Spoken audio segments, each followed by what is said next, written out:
ហើយថាស្រឡាញ់គ្នាពេលវេលាមិនអាចកំណត់អ្នកណាក្បន់អ្នកណាស្មងយើងមើលមិនដឹងរឿងស្នេហាគ្មានអ្វីធានាតែក្នុងគ្នាតែគិតរំពឹងស្នេហានឹងឲ្យយើងចេញទុំចិត្តគ្នា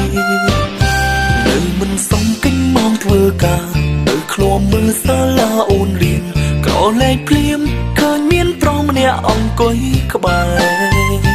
ខលទៅសួរចង់ឲ្យអូនប្រាំស្រីរៃរំថាមិនភ័ក្រទេគេនៅក្បែរគ្រាន់តែជួយបងរៀនអូនដូចមិនកោតទេបើបងដោយឲ្យបែបនឹងនៅមិនសុំទេប្រនឹងធ្វើការងារមិនកើតទេត្រូវតែហួងហែងសង្សារខ្លួនឯងកុំឲ្យគេក្បែរ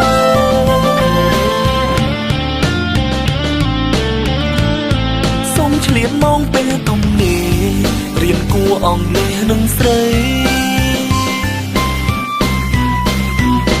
បងធ្វើការជីវ៉ានៅរៀនមិនសូវហ៊ានខំរំខានស្រីព្រោះអ្វី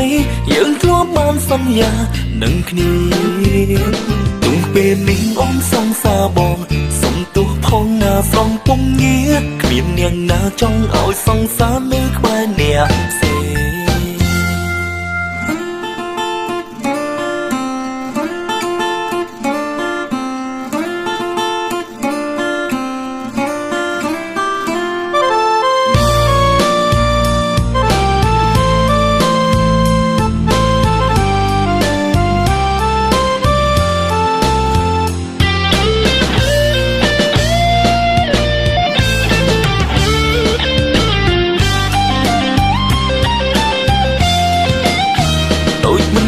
ទេបើបនដោយឲ្យបែបនឹងនៅមិនសុំទេប្រនឹងធ្វើការងារមិនកើតទេត្រូវតែហួងហែងសង្សារខ្លួនឯងកុំឲ្យគេក្បែរ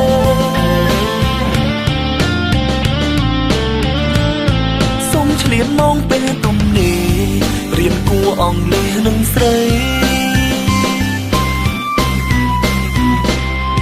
ធ្វើការជីវ៉ានៅរៀនមិនសូវហ៊ានខំរំខានស្រីព្រោះអ្វីយើងធ្លាប់បានសន្យានឹងគ្នាទុំពេលនេះអូនសង្សារបងសុំទោះផងណាស្រង់ពុំងារគ្មាននាងណាចង់ឲ្យសង្សារនៅក្បែរអ្នកផ្សេង